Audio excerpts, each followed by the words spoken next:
شريك له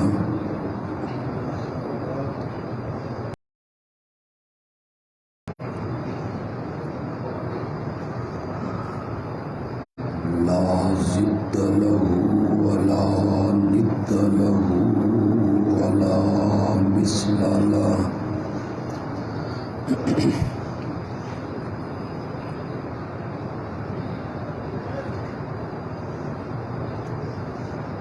والصلاة والسلام على من لا نبي بعده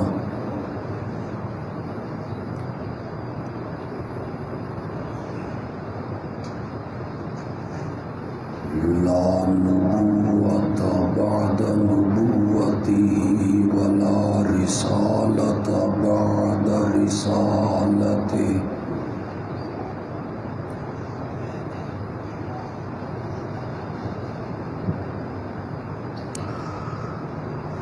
وعلى آله وأصحابه الذين أوفوا عهده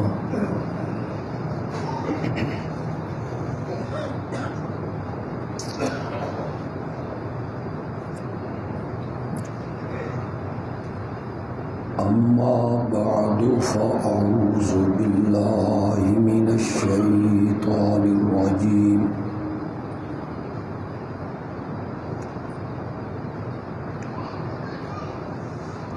بسم الله الرحمن الرحيم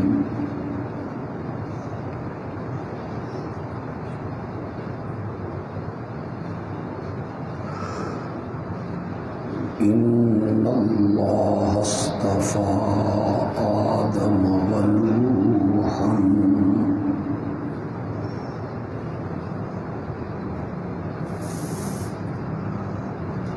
وآل إبراهيم وآل عمران على العالمين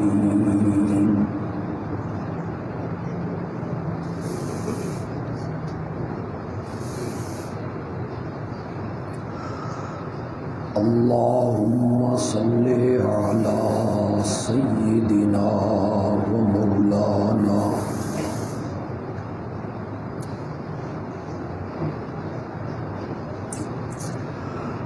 محمد النبي الأمي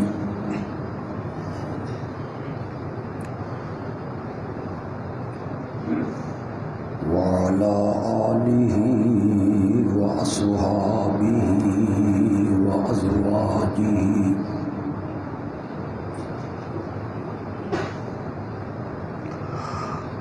وبارك وسلم ثم صل عليه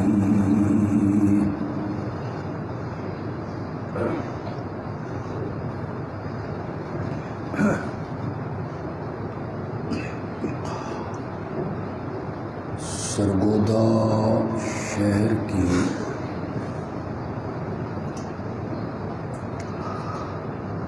مختلف مساجد میں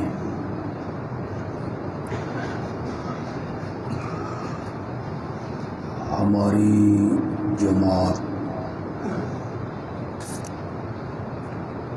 اشاعت التوحید و سنہ نے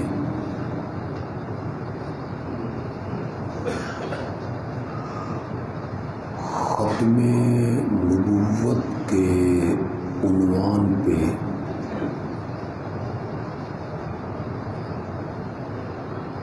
تقریباً 50 درسوں کا اہتمام کیے.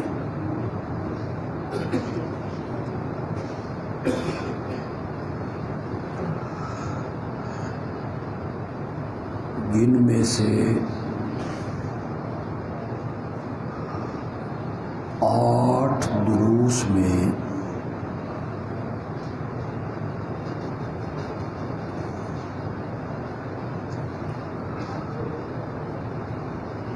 میں نے شریک ہونا ہے،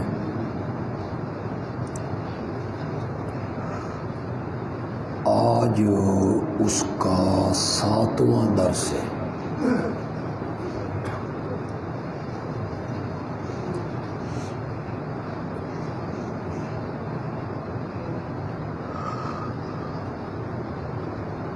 میں سمجھتا ہوں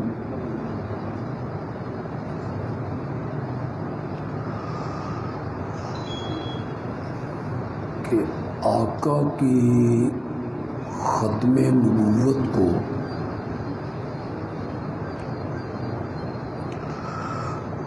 قرآن کے ذریعے اور دروس کے ذریعے ہر مسجد میں بیان کرنا، یہ ہم پر اللہ کا خصوصی فضل ہے۔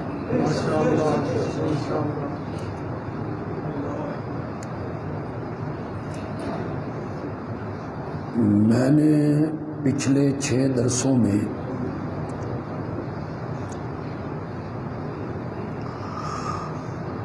آقا کی ختم نبوت کے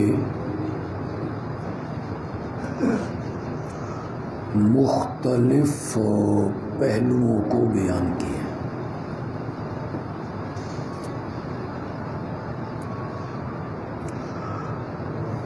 آج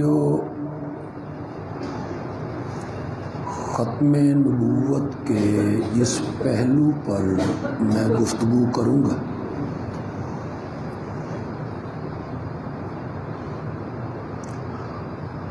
اس کا خلاصہ یہ ہے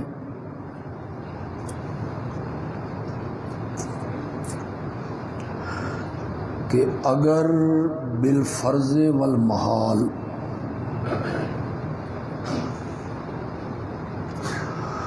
نبوت کا سلسلہ جاری ہوتا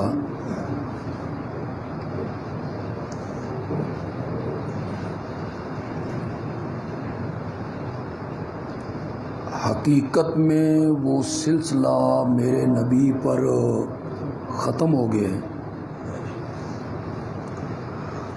آپ کے بعد کسی پر بھی وحی اترنی نہیں ہے۔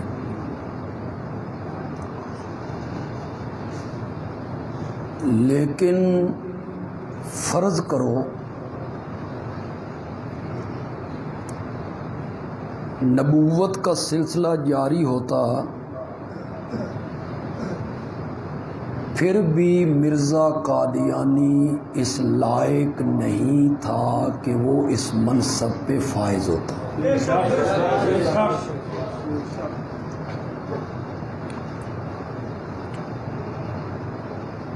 پھر میرے آقا کی زبان مقدس لو کان بعدی نبی لکان عمر، پھر اس منصب پہ کون فائز ہوتا؟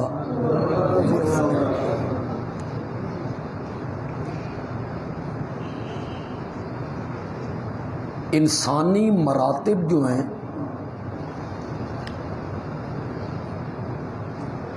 انسانی مراتب میں سب سے اعلیٰ مرتبہ نبیوں کا ہے۔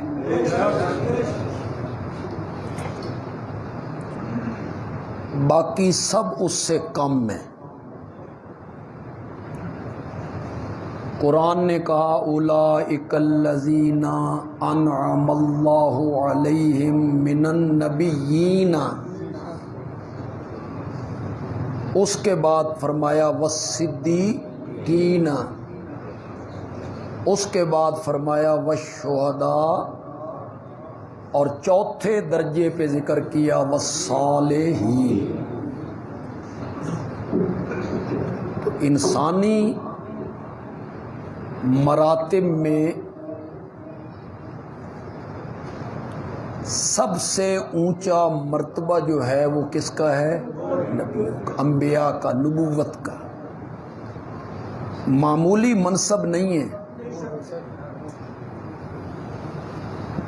اور یہ منصب بھی کسبی نہیں وہابی ہے۔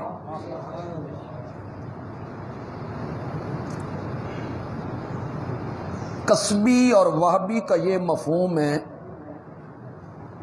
کہ یہ منصب محنت سے نہیں ملتا،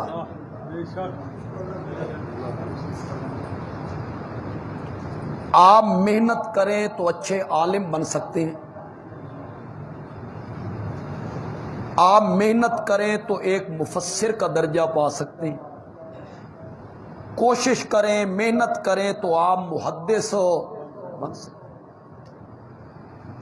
شیخ الحدیث بن سکتے ہیں، آپ مفتی بن سکتے ہیں، آپ فقیہ بن سکتے ہیں۔ یہ درجے محنت سے ملتے ہیں، ان کو کہتے ہیں کسبی محنت۔ نبوت کا درجہ کسبی نہیں وہبی ہے، عطائے الہی ہے۔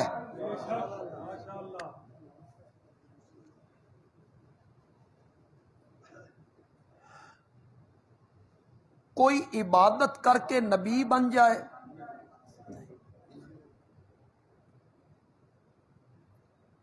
روزے رکھے، زکوٰۃ دے، خیرات کرے، شب زندہ دار بنے، تہجد گزار بنے، عابد زاہد شب زندہ دار ہو، مفسر محدث بنے، فقیہ مفتی بنے، نبی بن جائے۔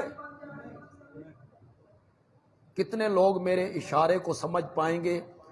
آپ کی آواز بتائے گی بندہ انگریزاں دی جتیاں چٹے تے نبی بن جائے؟ نہیں، اس طرح نبوت کا درجہ نہیں ملتا، یہ کسبی نہیں ہے۔ قرآن نے اس طرف اشارہ کیا، ان اللہ اصطفیٰ آدم ونوحا وآل ابراہیم وآل عمران، اللہ نے چنا۔ استفا کا کیا میں نے منتخب کیا، منتخب کیا۔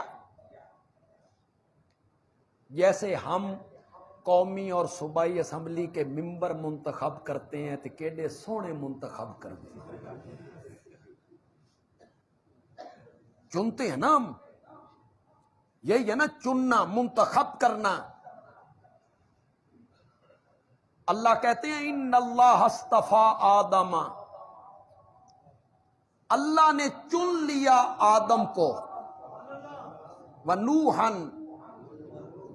وآل ابراہیم، ابراہیم کی اولاد کو، جس میں 4000 پیغمبر آئے، وآل عمران، آل عمران کو مریم کے والد صاحب کا نام ہے عمران، عمران کی اولاد کو، ابراہیم کی اولاد کو، نوح کو، آدم کو اللہ نے منتخب کیا، چنا۔ ثابت میں یہ کرنا چاہتا ہوں کہ نبوت کا درجہ جو ہے انسانی مراتب میں سب سے اعلیٰ مرتبہ ہے، اور یہ کسبی نہیں ہے، وہبی ہے۔ کون منتخب کرتا ہے؟ اس میں پھر کچھ اوصاف پائے جاتے ہیں، اللہ اسے سنوارتا ہے، اللہ اسے سنوارتا ہے۔ اللہ اپنی نگاہوں کے سامنے بچپن میں، لڑکپن میں اپنے نبی کی تربیت کرتا ہے۔ ایسے نہیں ہے یہ مرتبہ عام لوگوں کو مل جائے، اللہ ان کی تربیت کرتا ہے اپنی نگرانی میں، اور ماں کی گود سے لے کے قبر میں جانے تک وہ نبی جو ہوتا ہے چھوٹے بڑے گناہوں سے پاک ہوتا ہے۔ یہ کوئی معمولی درجہ نہیں ہے، یہ بڑا عظیم مرتبہ ہے۔ پیغمبر رب کی نافرمانی نہیں کرتا، پیغمبر گناہ نہیں کرتا، وہ جو آدم کے متعلق آیا ہے نا کہ وہ پھل کھا لیا، وہ قرآن کہتا ہے ناسیا، آدم بھول گئے، ولم نجد لہو عزما، ہم نے اپنی نافرمانی پر آدم کا ارادہ نہیں پایا۔ ارادتاً نافرمانی کی ہو، جان بوجھ کے نافرمانی کی ہو، نہیں، بھول گئے، اور بھولے بھی میرے نام پر۔ جب ابلیس نے قسمیں اٹھائیں، مجھے رب کی قسم ہے میں تیرا خیر خواہ ہوں، حضرت آدم نے سوچا اللہ اکبر، رب العالمین اس کے نام کی بھی کوئی جھوٹی قسم اٹھا سکتا ہے؟ پاکستان تو انہوں نے دیکھا ہوا نہیں کہ انہیں پتا ہوتا کہ لوگ کس طرح قسمیں اٹھاتے ہیں جھوٹی۔ حضرت آدم نے سوچا بھی رب کا نام، رب کے نام کی جھوٹی قسم یہ کیسے ہو سکتا ہے؟ اس کی جھوٹی قسموں پہ اعتبار کیا، پھل کھا لیا۔ اگر کوئی اس کو نافرمانی کہتا ہے تو بندیالوی کہنا چاہتا ہے میں ساری کائنات کی فرما برداریاں آدم کی اس نظر آنے والی نافرمانی پہ قربان کرتا ہوں۔ دھوکہ کھایا تو وہ بھی کس کے نام پر؟ پیغمبر سے گناہ سرزد نہیں ہوتا، پیغمبر گناہوں کے قریب نہیں جاتا، پیغمبر رب کی نافرمانی نہیں کرتا، بلکہ میں چلا تو تھوڑا سا دور جاؤں گا موضوع سے، بلکہ اللہ ساری کائنات کو خطاب کر کے کہتا ہے کہ تم نے گناہوں کے قریب نہیں جانا۔ عالم کو، محدث کو، ولی کو، فقیہ کو، امام کو، مفتی کو، مجتہد کو، تابعی کو، صحابی کو، پیر کو، ولی کو اللہ کہتے ہیں گناہاں دے نیڑے نہیں جانا، گناہوں کے نزدیک تم نے نہیں جانا، نہیں جانا۔ اور جب باری آتی ہے اللہ کے نبی کی تو رب انداز بدل دیتا ہے، رب یہ نہیں کہتا میرے نبیوں تم نے گناہوں کے قریب نہیں جانا، وہاں اللہ گناہوں کو خطاب کرتے ہیں، اوے گناہوں تسی کن کھول کے سنو، تسا میرے نبیاں دے نیڑے نہیں جانا، نہیں۔ وہاں اللہ گناہوں سے کہہ رہے ہیں تم نے میرے نبیوں کے نزدیک نہیں۔ اللہ ہٹا دیتا ہے کذالک لنصرف عنہ السوء والفحشاء انہ من عبادنا کیا میں نے اس کا وہ جو زلیخا بلا رہی تھی، دعوت دے رہی تھی، یوسف دروازے کی طرف بھاگے، پھر یوسف باہر نکلے، پھر سامنے زلیخا کا شوہر کھڑا تھا، قرآن نے اس کو بیان کیا کس طرح کذالک لنصرف عنہ السوء، کیا ہم نے یوسف کو گناہ سے دور ہٹایا؟ نہیں ہے یہ معنی، نہیں ہے یہ معنی۔ کذالک لنصرف عنہ السوء والفحشاء، یوسف اتھائیں کھلوتا رہا، اساں گناہاں نو پرے ہٹا دیتا۔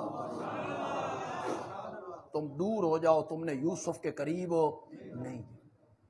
نبوت کا منصب کوئی معمولی منصب ہے، یہ رب کی نگرانی میں نبی پلتا ہے، وہ بچپن میں، لڑکپن میں، جوانی میں رب کی نافرمانی نہیں کرتا، اس کی زندگی مقدس ہوتی ہے۔ پیغمبر کی زندگی مقدس، پاکیزہ، پاک زندگی ہوتی ہے کہ قرآن میں رب میرے نبی کی زندگی کی قسمیں اٹھانے لگ جاتا ہے۔ لعمرک، لعمرک، میرا سونا من تیری زندگی دی قسم ہے، زندگی اتنی خوبصورت تو ہے نا، کہ رب میرے نبی کی زندگی کی کیا اٹھا رہا ہے؟ نبوت کا منصب ایک اعلی منصب ہے. وہ جھوٹ نہیں بولتے،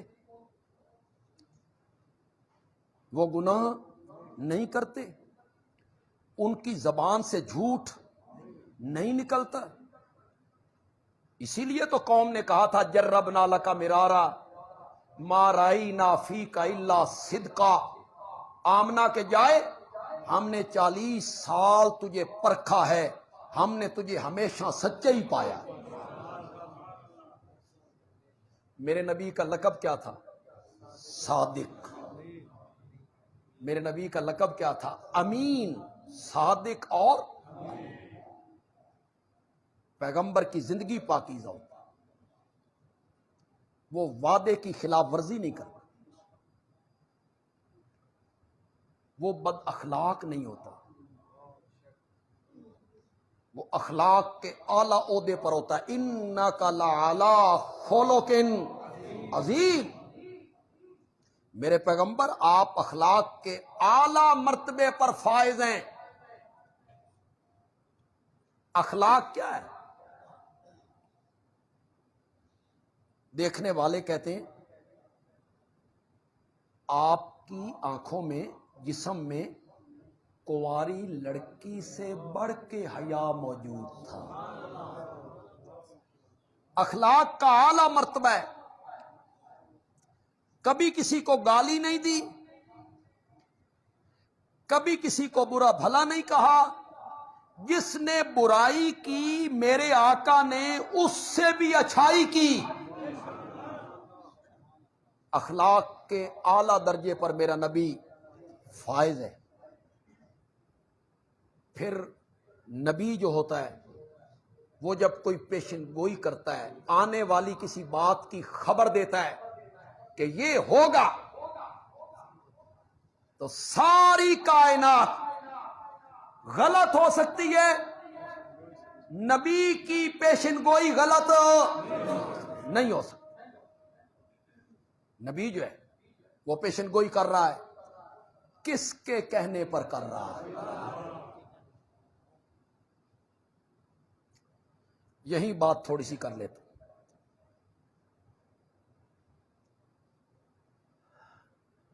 حضرت حسن داخل ہوئے رضی اللہ تعالی عنہ، میرے نبی کے نواسے.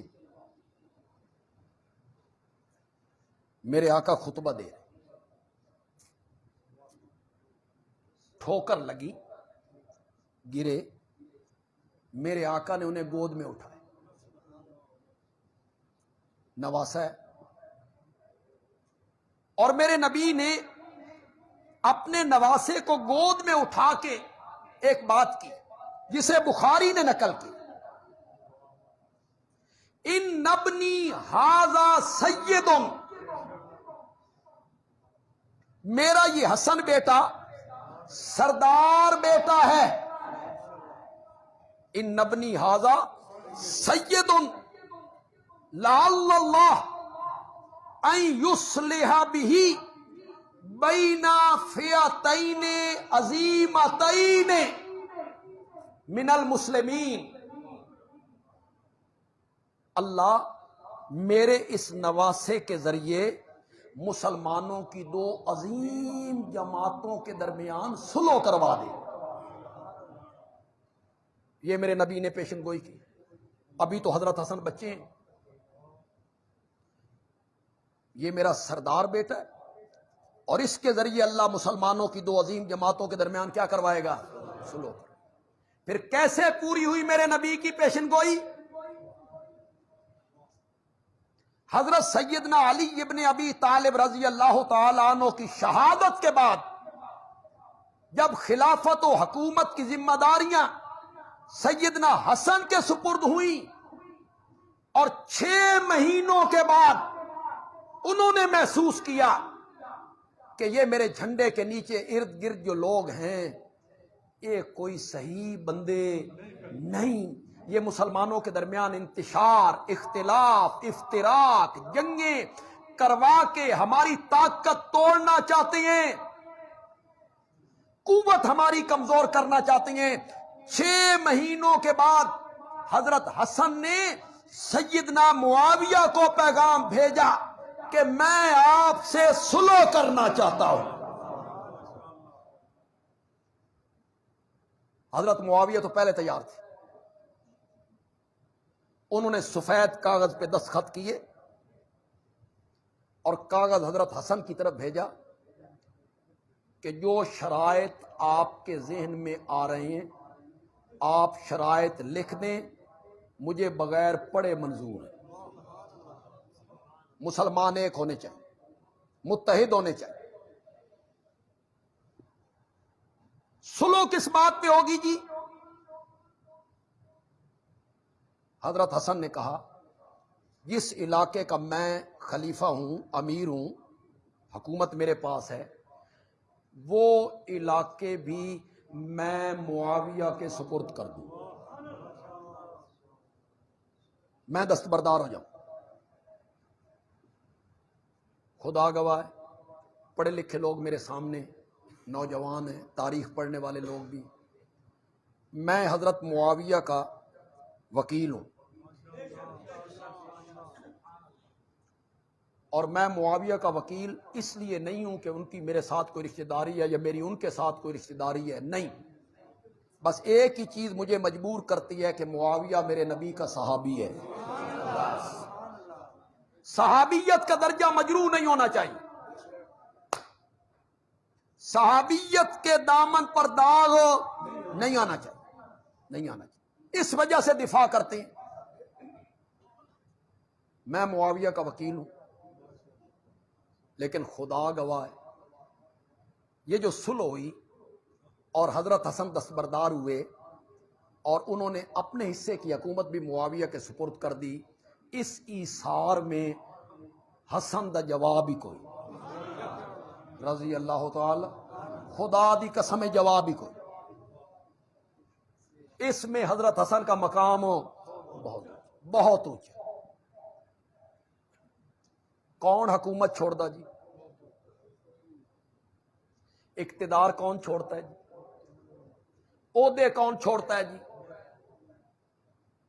اتھے جماعتاں دے عہدے کو نہیں چھوڑتا، زکوٰۃ کمیٹی کا ممبر بن جائے وہ کدائی نہیں کھلوندا۔ جس طرح گدھ مردار کے ساتھ نہیں چمٹی ہوتی، اس طرح چمٹ جاتے ہیں۔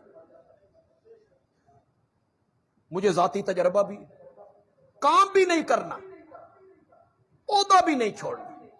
تم کیا سمجھتے ہو کہ کام نہیں کرو گے تو رب کے ہاں تمہیں جواب نہیں دینا پڑے گا؟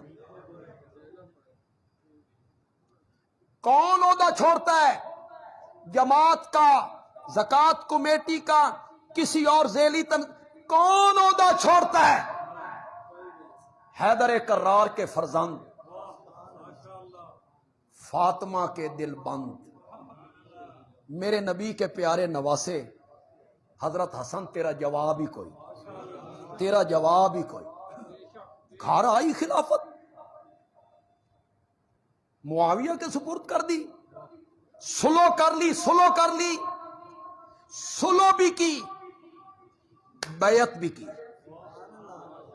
دنیا کا کوئی بندہ انکار کرے، فریقین کی کتابوں میں لکھا ہوا ہے کہ حضرت حسن نے بھی، حضرت حسین نے بھی کس کے ہاتھ پر بیعت کی تھی؟ کوئی انکار کرے اس بات کا؟ کوئی انکار نہیں کر سکتا۔ ہیلے حجت کریں گے، او جی صلح چاہتے تھے، مسلمانوں کو ملانا چاہتے تھے، لڑائی سے بچانا چاہتے تھے، یہ حضرت حسن یہ چاہتے تھے، اس لیے انہوں نے صلح کر لی۔ میں نے کہا بڑے بھائی نے اختلاف سے اور لڑائی سے بچانے کے لیے معاویہ سے صلح کر لی تھی، چھوٹے بھائی نے یزید سے صلح کیوں نہیں کی؟ چھوٹا بھائی بھی یہ سوچ لیتا، انہوں نے تو نہیں کی۔ معلوم ہوتا ہے کہ حضرت حسن نے معاویہ کو حق سمجھ کے صلح، انہیں حق سمجھا، پھر صلح کی۔ آج تمہیں پتہ چلا ہے معاویہ باغی تھا، آج تمہیں پتہ چلا ہے معاویہ حضرت علی کے مقابلے میں فوجیں لے کے آیا تھا، آج تمہیں پتہ چلا ہے کہ انہوں نے حضرت علی کی بیعت نہیں کی تھی اور مقابلے میں آ گیا تھا؟ تمہیں آج پتا چلا ہے؟ حضرت علی کے بیٹے کو پتا کیوں نہیں چلا؟ حضرت علی کے دونوں بیٹوں کو پتا کیوں نہیں چلا؟ دونوں بیٹوں نے معاویہ سے صلح کی۔ بندیالوی ایک جملہ کہنا چاہتا ہے، پسند آ جائے تو کہنا بندیالوی اچھا جملہ کہہ گیا ہے۔ بندیالوی کہتا ہے جس معاویہ سے حسن نے صلح کر لی ہے، بندیالوی اس سے جنگ نہیں کرنا چاہتا۔ میں معاویہ سے جنگ نہیں کرنا چاہتا، میں نہیں مخالفت کرنا چاہتا، اس لیے نہیں کرنا چاہتا کہ حسنین نے اس سے جنگ نہیں کی، اس کے ہاتھ پہ صلح کی۔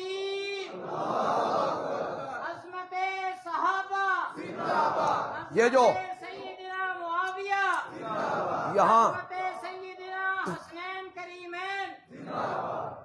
یہاں جو نوجوان بیٹھے ہوں گے وہ انجینئر سے متاثر، مرزا سے، ٹی نہیں بول گئی۔ جب مولانا مفتی طارق مسعود وہاں جیلم میں پہنچ گئے اور انہیں 48 گھنٹے کے لیے کہا کہ میں تیرا انتظار کروں گا، تجھ میں جرأت ہے تو باہر نکل کے معاویہ پہ بات کر، بس وہاں بیٹھ کے کتابیں دکھاتا رہتا ہے۔ ہمارے نوجوان اس سے متاثر ہوتے رہتے ہیں، بڑا عالم ہے جی، بڑی کتابیں پیش کرتا ہے جی، فلاں عالم نے یوں لکھا، فلاں کتاب نے یوں لکھا، معاویہ کے بارے میں فلاں عالم نے یوں لکھا، فلاں مورخ نے یوں لکھا، فلاں تاریخ کی کتاب میں یوں لکھا ہوا ہے، فلاں راوی یوں کہتا ہے، وہ حوالے پیش کرتا رہتا ہے اور تم معاویہ سے بدظن ہوتے رہتے ہو۔ سنو اور پلے باندھ لو بندیالوی کی بات کو، دنیا کا کوئی بندہ تمہیں گمراہ نہیں کر سکے گا۔ پلے باندھ لو، اپنے پلے باندھ لو بندیالوی کی بات کو۔ صحابی تاریخی شخصیات نہیں ہیں، صحابہ قرآنی شخصیات ہیں۔ تم کتابوں میں ڈھونڈتے پھرتے ہو صحابہ کو، بندیالوی صحابہ کو قرآن میں دیکھنے کا عادی ہے۔ تیری کتابوں کو آگ نہ لگا دوں؟ جو کتاب قرآن سے ٹکرا جائے تو اس عالم کی بات مانوں کہ عرش والے کی بات مانوں؟ چل تو معاویہ کو فتح مکہ سے پہلا مومن نہ مان، فتح مکہ کے بعد کا مومن مان لے۔ میں بخاری سے ثابت کر سکتا ہوں کہ فتح مکہ سے 2 سال یا 1.5 سال پہلے حضرت معاویہ مومن ہو چکے تھے، میں بخاری سے ثابت کر سکتا ہوں۔ تم کیا جانو؟ اس کو کیوں نہیں بیان کرتے ہو؟ صلح حدیبیہ کے اگلے سال عمرۃ القضاء تھا، یہ 7 ہجری تھی، میرے نبی عمرہ کرنے آئے، صحابہ میرے نبی کے ساتھ تھے، بیت اللہ کا طواف کیا، صفا مروہ کی سعی کی، میرا نبی مروہ پہ بیٹھا ہوا ہے۔ اٹھاؤ بخاری، کتابیں اٹھائے پھرتے ہو، فلاں مولوی نے، فلاں عالم نے، فلاں مورخ نے یوں لکھا ہے، اٹھاؤ بخاری۔ مروہ پہ بیٹھے ہیں میرے نبی، 7 ہجری کی بات ہے، عمرہ ادا ہو گیا ہے، صرف بال کٹوانے ہیں، کینچی میرے نبی کے ہاتھ میں ہے، حضرت ابو بکر بھی ہیں، حضرت عمر بھی ہیں، حضرت عثمان بھی ہیں، حیدر کرار بھی ہیں، حضرت طلحہ بھی ہیں، زبیر بھی ہیں، بلال بھی ہیں، عبد الرحمن ابن عوف، یہ سارے صحابہ موجود ہیں، اور بال کٹوانے کے لیے میرے نبی نے آواز لگائی ہے، معاویہ کہاں ہے؟ معاویہ کہاں ہے؟ حضرت معاویہ آئے، انہوں نے میرے نبی کے بال کاٹے۔ تم یوں ہی بک بک کرتے رہتے ہو، کتابیں اٹھا کر اس شخصیت پر جس نے میرے نبی کے بال مبارک کاٹے تھے، جس نے میرے نبی کے ناخن اتارے تھے، جو میرے نبی کے ساتھ سواری پہ پیچھے بیٹھا کرتا تھا، جو میرے نبی سے مصافحے بھی کیا کرتا تھا، معانقے بھی کیا کرتا تھا، اس معاویہ پر کتابوں کو دیکھ کے فلاں مورخ نے یوں لکھا ہے، فلاں کتاب میں یوں لکھا ہے، فلاں کتاب میں یوں لکھا ہے۔ ہم نے صحابہ کو کتابوں میں نہیں دیکھنا، ہم نے صحابہ کو قرآن میں دیکھنا ہے۔ لیکن میں تیری بات مان لیتا ہوں کہ وہ فتح مکہ کے بعد مسلمان ہوئے، فتح مکہ کے دن مسلمان ہوئے، ان کے والد ابو سفیان فتح مکہ کے دن مسلمان ہوئے، ان کی والدہ ہند، تمہیں بولتے ہوئے حیا بھی نہیں آتی، یہ ہند میرے نبی کی ساس ہے، اور ساس ماں کی طرح ہوتی ہے. ساس ہے میرے نبی کی، ان کی بیٹی ام حبیبہ میرے نبی کی زوجہ محترمہ ہے. ابو سفیان میرے نبی کا سسر ہے. بات کرتے ہوئے حیا کیا کرو. یوں ہی کتابوں کو دیکھ کے تبرہ بازی شروع کر دیتے ہو، کتابوں کو دیکھ کے کردار کشی شروع کر دیتے ہو. چلو فتح مکہ کے دن ہی مسلمان ہوئے، میں نے مان لیا.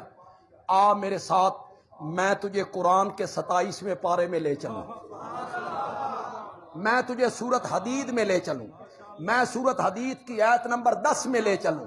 اللہ تعالیٰ نے صحابہ کو 2 حصوں میں تقسیم کیا. فتح مکہ سے پہلے ایمان لانے والے، فتح مکہ کے بعد ایمان لانے والے. فتح مکہ سے پہلے جہاد کرنے والے، فتح مکہ کے بعد جہاد کرنے والے. 2 حصوں میں تقسیم کیا. فرمایا یہ دونوں برابر نہیں ہیں، مرتبے میں درجے میں دونوں برابر نہیں ہیں. پہلے ایمان قبول کرنے والوں کا مقام کیا ہے؟ ظاہر بات ہے. میں کہا کرتا ہوں اوکھے ویلے دے دوست تے سوکھے ویلے دے یار اکو جے نہیں ہوندے. وہ فتح مکہ سے پہلے جو لوگ ایمان لائے وہ مشکل کی گھڑیوں کے میرے نبی کے ساتھی تھے. اللہ نے کہا یہ دونوں برابر نہیں. فتح مکہ سے پہلے ایمان لانے والے، ان کا مقام پچھلوں سے کیا ہے؟ بلند ہے. یہ قرآن نے کہا. 2 حصوں میں تقسیم کیا، فتح مکہ سے پہلے، فتح مکہ کے بعد. ہمت ہے تو اگلا جملہ سنو، آیت کا اگلا حصہ سنو. اللہ نے کہا مقام تو پہلوں کا بلند ہے، پچھلوں کی نسبت پہلوں کا درجہ، مقام، عظمت، شان بلند ہے، لیکن کلن، کہو ذرا کلن کا کیا معنی ہے؟ کیا مطلب ہے؟ فتح مکہ سے پہلے، فتح مکہ کے بعد، فتح مکہ سے پہلے، فتح مکہ کے بعد. کلن وعد اللہ الحسنی، جنت کا وعدہ میں نے سب سے کر لیا ہے. یہ قرآن کی آیت ہے. جو معاویہ پہ تنقید کرتا ہے، ان کی غلطیاں گنواتا ہے، وہ صحابی ہے، انہوں نے یہ کام غلط کیا، یہ کام غلط کیا، یہ کام غلط کیا. مجھے قانون، شریعت، اخلاق اس بات کی اجازت دیتا ہے کہ میں معاویہ پہ تنقید کرنے والے سے پوچھوں میاں تو اپنا تعارف کروا، تو کون ہے؟ کون ہے تو؟ پاگل آدمی، اپنی آخرت کی فکر کر. تو کون ہے؟ تیری کیا حیثیت ہے؟ تنقید تو کر رہا ہے نبی کی صحبت میں بیٹھنے والوں پر، تنقید تو کر رہا ہے نبی پاک کا زمانہ پانے والوں پر، تنقید تو کر رہا ہے کاتب وحی پر. واہ، تیری حیثیت کیا ہے؟ تنقید تو کر رہا ہے اس پر جس کے لیے میرے نبی نے دامن پھیلا کے رب کے حضور دعائیں مانگی ہیں. اللہم اجعل معاویۃ ہادیا مہدیا واہد بھی، اللہم علم معاویۃ الکتاب والحساب وقہ العذاب. میرے نبی اس کے لیے دعائیں مانگتے ہیں.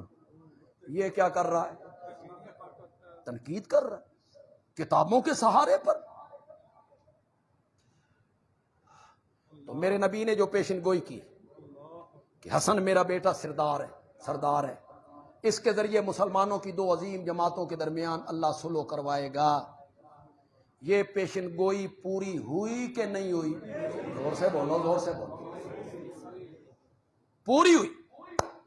حضرت حسن سبب بنے اس صلح کروانے کا جو 2 عظیم جماعتوں کے درمیان ہوئی. بین فئتین عظیمتین، دونوں جماعتیں عظیم ہیں. میرے آقا کی زبان مقدس کہہ رہی ہے کہ دونوں جماعتیں کیا ہیں؟ فئۃ عظیمۃ، فئۃ عظیمۃ.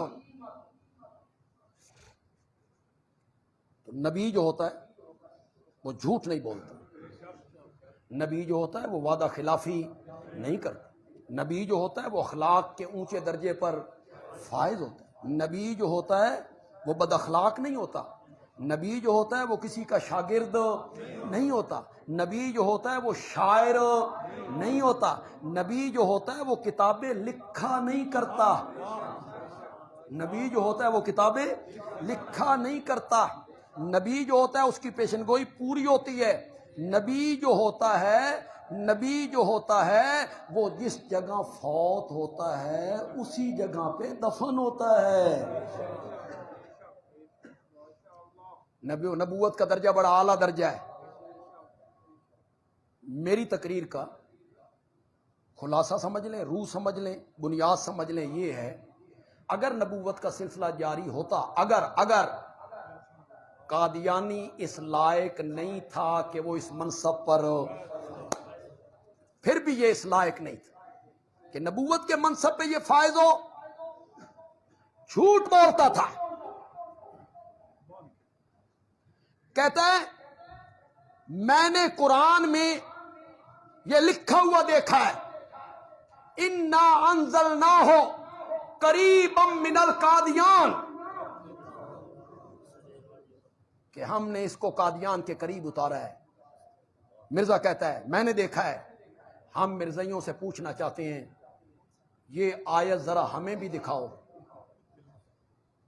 کہاں لکھا ہوا ہے؟ جھوٹ بولنا، اور جھوٹ بھی کس پر؟ اللہ پر، کہ قرآن میں یہ لکھا ہوا ہے۔ ایک بات اور ذرا آپ سنیں، ایک وقت تھا مرزا قادیانی نے عیسائیوں کے خلاف کام کرنا شروع کی، عیسائیوں کے خلاف، تو لوگ پسند کرتے تھے، یہ نبوت کے دعووں سے پہلے کی بات، لوگ پسند کرتے تھے کہ عیسائیوں کے خلاف کوئی کام ہو۔ اس نے کہا میں عیسائیوں کے خلاف ایک کتاب لکھنا چاہتا ہوں، 50 جلدوں پر مشتمل ہوگی۔ کتنی جلدوں پر؟ 50۔ اس کا نام ہے براہین احمدیہ، براہین احمدیہ۔ اس نے لوگوں سے کہا جن جن لوگوں نے یہ کتاب خریدنی ہے وہ پیشگی رقم بھیجو تاکہ چھپے اور یہ کتاب تمہیں ارسال کی جائے۔ لوگوں نے پیسے بھیج دیے، اس نے 5 جلدیں لکھی۔ کتنی؟ 5۔ اور 5ویں جلد میں لکھتا ہے میں نے وعدہ تو یہ کیا تھا کہ میں 50 جلدیں لکھوں گا، لیکن میری آخری جلد یہ 5ویں جلد ہے، 50 اور 5 میں 0 کا ہی تو فرق ہے، 0 کا ہی تو فرق، اتنا فرق نہیں ہے 5 اور 50 میں۔ یہ نبوت کے منصب پہ بیٹھنے کا اہل ہے، جو جھوٹ بول رہا ہے لوگوں سے، وعدہ کر کے اس وعدہ کی خلاف ورزی کر رہا ہے۔ جتنی پیشن گوئیاں کی غلط نکلی، اور میرے آقا کی زبان مقدس سے جتنی پیشن گوئیاں ہوئیں وہ پتھر پہ لکیر ہو گئی۔ ایک ایک پیشن گوئی پوری ہوئی میرے نبی کی، اب آگے ہوگی بھی صحیح۔ قیامت کے قریب کی جو باتیں میرے نبی نے کی ہیں وہ پوری ہوں گی، سچ ہوں گی۔ اس نے کہا ہم مکے میں مریں گے یا مدینے میں مریں گے؟ مرزے نے پیشن گوئی کی کہ ہم مکے میں مریں گے یا مدینے میں مریں گے۔ آپ یہ سن کر ضرور حیران ہوں گے کہ مکے اور مدینے مرنا تو بڑی دور کی بات ہے، اسے مکہ مدینہ دیکھنا بھی نصیب نہیں ہوا، نہ حج نہ عمرہ، اسے مکے مدینہ دیکھنا بھی نصیب نہیں ہوا۔ پیشن گوئی کیا کر دی؟ ہم مکے مدینے مریں گے۔ یہاں جتنے احباب ہیں، نوجوان ہیں، پڑھے لکھے لوگ ہیں، کوئی مرزائی تمہارا کلیگ ہے، جہاں آپ پڑھتے ہیں وہ بھی ساتھ کوئی پڑھتا ہے، دفتر میں آپ کے ساتھ کوئی کام کرتا ہے، جہاں پہ آپ دکان کرتے ہیں آپ کے پڑوس میں کوئی ہے، ان کے پاس بڑے دلائل ہوتے ہیں انہوں نے اپنے بندوں کو پٹیاں پڑھا رکھی ہوتی ہیں، یہ پوچھو مسلمانوں سے، یہ پوچھو یہ پوچھو یہ پوچھو۔ ایک بات آج میں تمہیں پڑھانے لگا، وہ پکا لو، انشاءاللہ دنیا کا کوئی مرزائی تمہارا سامنا نہیں کر سکتا، لیکن اسے دل پہ نقش کر۔ جب بھی اس نے کوئی بات کرنی ہے تو آپ نے اس سے پوچھنا ہے، آپ نے اس سے پوچھنا ہے کہ یار بعد میں بات کریں گے، مرزا سچا تھا یا جھوٹا تھا، پہلے اے دس اے محمدی بیگم دا قصہ کی ہے، یہ یاد رہے گا آپ کو کوئی راضی کیا؟ محمدی بیگم کا قصہ کیا ہے؟ یہ کیا قصہ ہے؟ پھر اس کا بھاگنا دیکھیں آپ، کبھی آپ کا سامنا نہیں کرے گا، نہ وہ قصہ سنائے گا نہ پھر آپ سے بات کرے گا، بس آپ نے یہی پوچھنا ہے کہ محمدی بیگم کا قصہ کیا ہے۔ مرزے نے محمدی بیگم کا رشتہ مانگا، محمدی بیگم کے والد نے انکار کر دیا، ہم یہ رشتہ نہیں دیں گے۔ اس نے پیشن گوئی کی کہ محمدی بیگم سے میرا نکاح اللہ نے عرش پہ کر دیے، وہ میری منقوہ بنے گی، اس نے میرے نکاح میں آنا ہی آنا ہے۔ محمدی بیگم دی شادی ہو گئی ملتان۔ لوگوں نے مرزا قادیانی سے کہا آپ تو کہتے تھے اللہ نے میرا عرش پہ نکاح کر دیا ہے محمدی بیگم سے اور یہ میری منقوہ بنے گی، اس کی شادی تو ملتان ہو گئی ہے۔ تو مرزا کہتا ہے میں نے کب کہا تھا کہ کنواری میرے نکاح میں آئے گی؟ میں نے کب کہا تھا؟ آئے گی، اس کا خامن 3 سالوں میں مر جائے گا، اس کا خامن 3 سالوں میں مر جائے گا اور اس کے بعد یہ میرے نکاح میں آئے گی۔ یہ پیشن گوئی کر دی۔ مرزا قادیانی 1908 میں مر گیا خود، اور محمدی بیگم کا جو خامن تھا وہ 1948 میں جا کے مرا، اور خود محمدی بیگم 1966 میں جا کے مری اور حالت ایمان میں مری۔ اس نے کہا وہ 3 سالوں کے بعد مر جائے گا، لیکن وہ اس کے بعد 20 سال زندہ رہا اس کا خاوند۔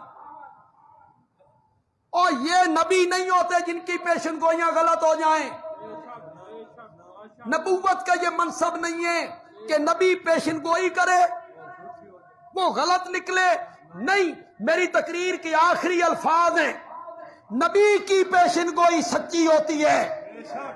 بدر کی رات میرے نبی نے زمین پہ دائرے لگائے، ابو جال یہاں مرے گا، امیہ یہاں مرے گا، عتبہ یہاں مرے گا، شیبہ یہاں مرے گا۔ صحابہ کہتے ہیں دوسرے دن ہم نے دیکھا جہاں میرے نبی نے دائرہ لگایا تھا وہ کافر اس کے اندر مرا، 1 انچ باہر بھی نہیں مرا۔ جو نبی سچے ہوتے ہیں ان کی پیشن گوئیاں بھی کیا ہوتی ہیں؟ سچی ہوتی ہیں۔ میرا نبی سچا تھا تو میرے نبی کی ہر پیشن گوئی کیا تھی؟ سچی تھی۔ میں کوئی مرزائی اگر میری تقریر کو سن رہا ہے فیس بک کے ذریعے، اگر کسی ذریعے سے بھی اس تک پہنچ جاتی ہے بات، تو ہم تمہارے خیر خواہ ہیں،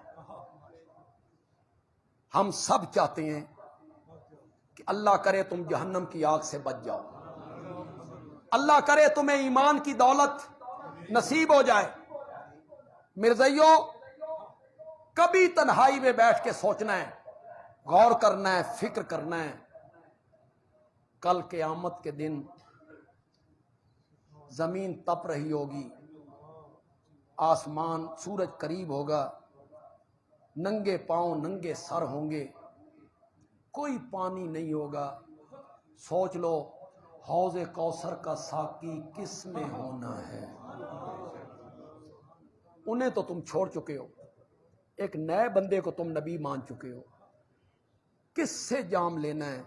مرزائیوں، کبھی تنہائی میں بیٹھ کے سوچا کرو مرنے کے بعد قبر میں سوال ہونا ہے، من نبیوں کا، تیرا نبی کون ہے؟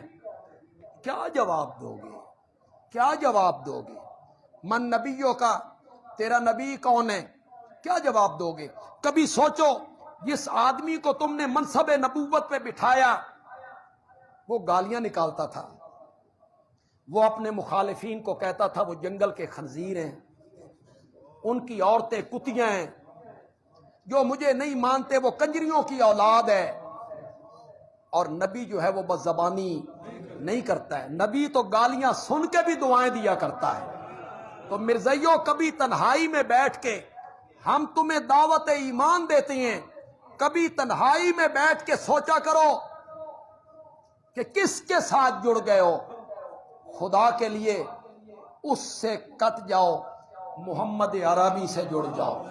الحمدللہ رب العالمین والصلاة والسلام علی سید الانبیاء والمرسلین وعلی